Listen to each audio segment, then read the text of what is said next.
Hello friends, welcome back to my channel. तो आज मैं आपको बताऊंगा क्लास 12th का एक टॉपिक है इशू ऑफ शेयर्स वाले चैप्टर का फोर फीचर। उसमें कई बच्चों को दिक्कत आती है कि फोर फीचर की एंट्री वगैरह क्या होंगी, अमाउंट में भी कई दिक्कत आती है और लास्ट में जो फाइनल कैपिटल रिजर्व होता है उसका आंसर मैच नहीं होता।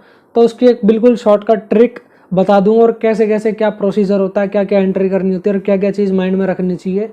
तो फोर फीचर का टॉपिक बोर्ड पे समझाने से पहले मैं आपको एक कहानी सुनाना चाहता हूँ जिससे कि आपका वो कॉन्सेप्ट क्लियर हो जाएगा। तो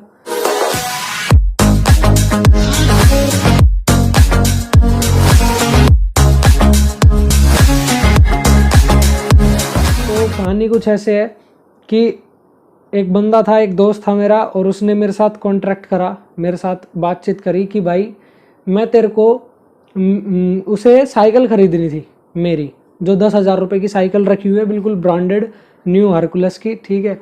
और उसे 10,000 रुपये देने थे। अब उसके पास 10,000 थे नहीं, तो उसने क्या बोला कि मैं तेरे को अगले 10 महीने तक 1,000 रुपये देता रहूँगा। तो 1,000 वो हर महीने तक देता रहेगा। तो उससे क्या होगा, जब 10 महीने कंप्लीट हो जाएंगे तो मेरी साइकिल की जो वैल्यू थी 10,000 रुपये वो पूरी पे कर देगा और मैं उसे साइकिल उठा के दे दूँगा। अब क्या हुआ, उसने वो हर महीने देता रहा। उसने पहले महीने दिया, जनवरी में दिया उसने, फिर फरवरी में 1,000 रुपये दे दिए। ऐसे करते करते उसने 6 महीने तक यानी कि जून तक पैसे दिए मेरे को। 6,000 रुपये उसने दे दिए, हज़ार हज़ार कर करके। अब उसके बाद मैं उसे कांटेक्ट कर रहा हूँ तो वो फ़ोन नहीं उठा रहा, ठीक है। और अब नेक्स्ट महीने का जुलाई के 1,000 रुपये देने थे तो उसने 1,000 रुपये भी नहीं दिए। तो अब क्या करें, हमने उसे कॉल करके ट्राई करा, नहीं उठा रहा। तो हम ये मान लेते हैं कि भाई अब वो मेरी साइकिल नहीं खरीदना चाहता। तो इसमें तो हमारी दिक्कत हो गई। अब हमने 6 महीने तक साइकिल अपनी रख रखी थी, हम किसी और को बेच सकते थे, तो दिक्कत तो हो गई। अब उसने 6,000 रुपये में दे तो रखे थे, बचे हुए 4,000 अभी तक नहीं दिए। तो 6,000 तो हमारे पास पड़े हुए हैं, तो हम उस 6,000 को जब्त कर लेंगे।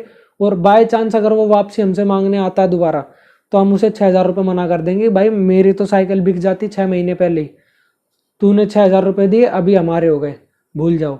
तो अब हम क्या करेंगे, अब वो 10 महीने तक रखी रही साइकिल थोड़ी बहुत पुरानी हो गई होगी, तो हम उसे थोड़े सस्ते में बेचना पड़ेगा। हमने उसे 8,000 रुपये में बेच दिया, तो 2,000 रुपये का डिस्काउंट दे दिया जो भी नए बंदे को हमने बेचा होगा।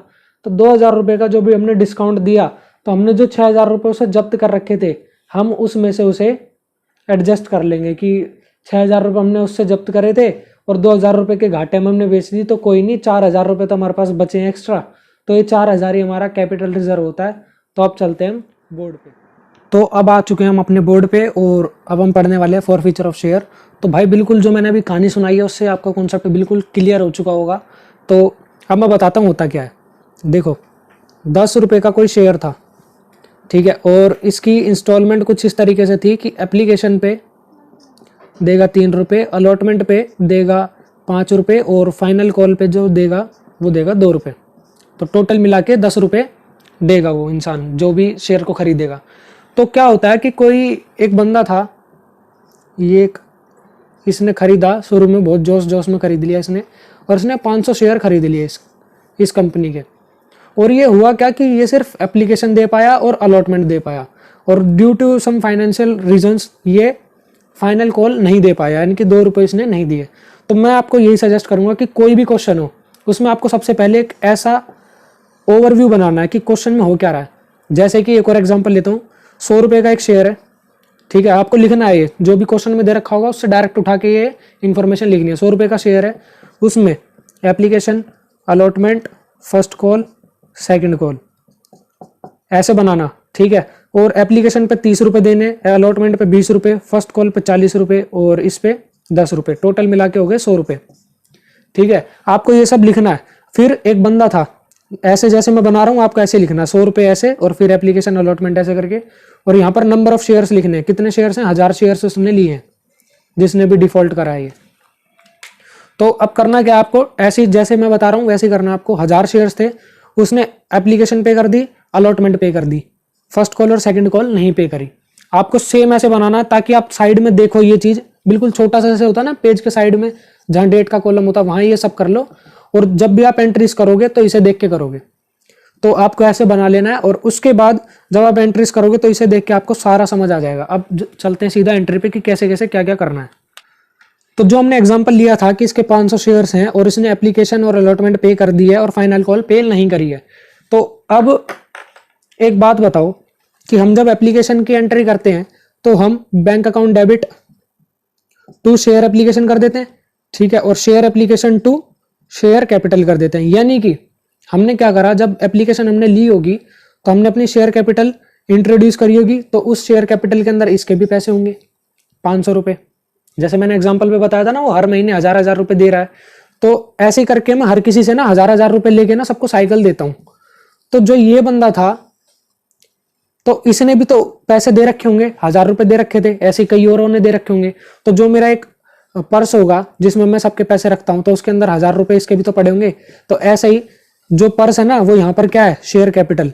शेयर कैपिटल के अंदर क्या होगा, जो इसके 500 शेयर के हिसाब से एप्लीकेशन पड़ी होगी 3 रुपए की, तो इसके जो 500 रुपए इसने पे करी होगी एप्लीकेशन, मैंने टिक लगा रखा यानी कि इसने पे करी थी, तो ये 500 रुपए के हिसाब 500 शेयर्स के हिसाब से 3 रुपए एप्लीकेशन, यानी कि 1500 रुपए हमारी शेयर कैपिटल के अंदर होंगे, ठीक है।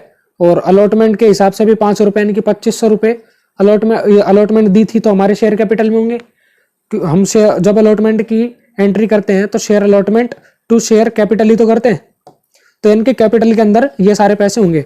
अब क्या हुआ कि उसने जब फाइनल कॉल हमें पे नहीं करी, तो हमने डिसाइड करा कि भाई इसके शेयर फॉरफिट कर लो, यानी कि इसने जितने भी पैसे दिए थे वो जब्त कर लो और इसे एक भी शेयर नहीं मिलेगा। इसने 500 शेयर के लिए अप्लाई करा था, इसे एक भी शेयर नहीं देंगे हम। तो शेयर कैपिटल तो हमने बढ़ा रखी है, यानी कि शेयर हम शेयर का कुछ पार्ट हमने दे रखा है उसे। अगर वो 2 रुपए दे देता तो उसे प्रॉपर शेयर मिल जाते, लेकिन उसने 2 रुपए नहीं दिए, तो इसीलिए उसे उसके शेयर्स जितने भी हैं वो नहीं दिए जाएंगे। तो शेयर कैपिटल क्या होगा, share capital account to share forfeited account to share final call. अब ये मैंने क्या करा, अब देखो ये एंट्री होती है क्लियर कैसे। देखो आपने एप्लीकेशन के रिसीव कर ली होगी, उसके बाद उसे ट्रांसफर करा होगा तो वो शेयर कैपिटल के अंदर गया होगा। अलॉटमेंट जब ड्यू करी होगी तो शेयर कैपिटल के अंदर गया होगा। फाइनल वाली भी जब ड्यू करी होगी तो शेयर कैपिटल के अंदर गया होगा। तो यानी कि शेयर कैपिटल के अंदर सारी अमाउंट चली गई 500 रुपए के हिसाब से, लेकिन उसने तो फाइनल पे पैसे दिए नहीं, तो हमने सोचा उसके शेयर अब हटा दो। तो यानी कि 500 रुपए के हिसाब से शेयर कैपिटल के अंदर जितना भी था, हमने जितना भी ट्रांसफर कर रखा था, जितना भी हमने ड्यू कर रखा था, वो सारा हटाओ। तो 500 रुपए के हिसाब से एप्लीकेशन पे भी हमने ट्रांसफर कर दिया था, अलॉटमेंट पे ड्यू कर दिया था, फाइनल पे ड्यू कर दिया था। यानी कि जो शेयर कैपिटल है उस पे 500 शेयर्स पे 10 रुपए मिलने थे, तो यानी कि कितना हो गया, 5000 शेयर कैपिटल पे आ गया। अब यहां पर वो पैसे आते हैं जो हमें रिसीव हुए थे, यानी कि अगर मैं एग्जांपल दूं, साइकिल वाला जो मैं बेच रहा था तो हमें 6000 रुपए मिल चुके थे, तो यहां पर उतने रुपए आते हैं। तो 500 रुपए वाले बंदे ने कितने रुपए दिए थे, 3 रुपए दिए थे और 5 रुपए दिए थे, तो 3 और 5 कितने हो जाएंगे, 8, तो टोटल कितने हो जाएंगे, 4000 रुपए। हम यहाँ से भी देख सकते हैं कि 1500 उसने एप्लीकेशन भी दिए थे, 2500 रुपए उसने अलॉटमेंट पे दिए थे, तो टोटल मिला के 4000 रुपए उसने दे दिए। उसने क्या करा कि 5000 उसे देने थे, ठीक है, 4000 ही दे पाया वो बेचारा, और 500 के हिसाब से 2 यानी कि 1000 रुपए वो नहीं दे पाया, जिसके चलते उसके शेयर फॉरफिट हो गए। उसने जितने भी पैसे दिए थे वो सब बर्बाद हो गए और वो पैसे अब कंपनी अपने पास जमा कर लेगी। तो ये शेयर फॉरफिट यहाँ पर आ चुका है। अब क्या करा कि कंपनी ने इन 500 शेयर्स को फॉरफिट कर लिया, तो अब इन्हें री इशू करेगी, वो दोबारा बेच देगी किसी और बंदे को। तो हो सकता है, देखो री इशू करने का मैं आपको बताता हूँ, री इशू जब करेगी कंपनी तो हो सकता है वो 10 का शेयर 10 में बेच दे, यानी कि इसे क्या बोलते हैं हम, पार पे 10 का शेयर 8 में बेचे, ताकि लोग अट्रैक्ट हों ज्यादा और खरीद लें। कोई ये ना कहे यार ये तो सेकंड हैंड शेयर है तो मैं क्यों खरीदूं। तो इसीलिए वो कंपनी अट्रैक्ट करने के लिए, ताकि फटाफट ये जो भी इशू चल रहा है ये खत्म हो और ये शेयर जो हमने फॉरफिट करे थे कोई बंदा ले ले इसे फटाफट, तो उसके लिए वो अट्रैक्ट करती है। ज्यादातर आपको यही केस मिलेगा, तो यानी कि डिस्काउंट पे इशू कर रही है वो।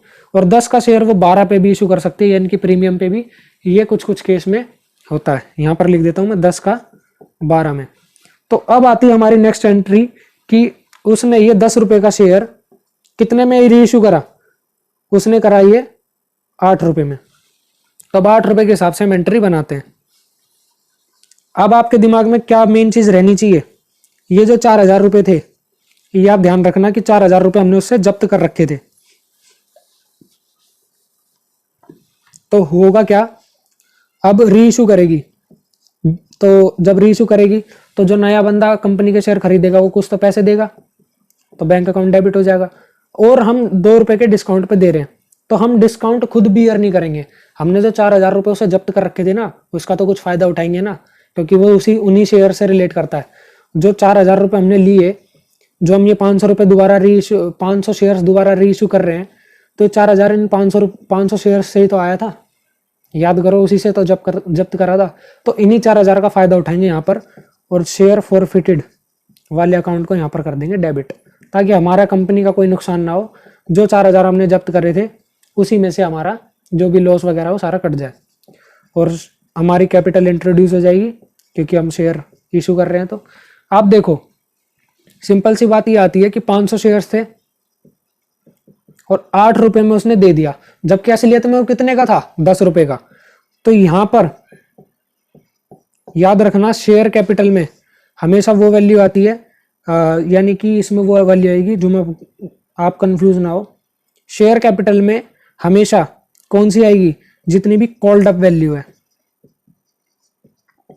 यहां पर उतने से मल्टीप्लाई करेंगे। जो भी कॉल्ड अप है ना भाई, ये बहुत इंपॉर्टेंट है, इसे याद कर लेना, क्योंकि इसी में फंसते हैं सारे। जितनी भी कॉल्ड अप है उससे मल्टीप्लाई करेंगे। तो अब देखो, 5,000 के तो शेयर हमने इशू कर दिए, लेकिन कितने में करे, 4,000 में करें। 5,000 के शेयर 4,000 में करें तो 1,000 का डिस्काउंट देना पड़ेगा।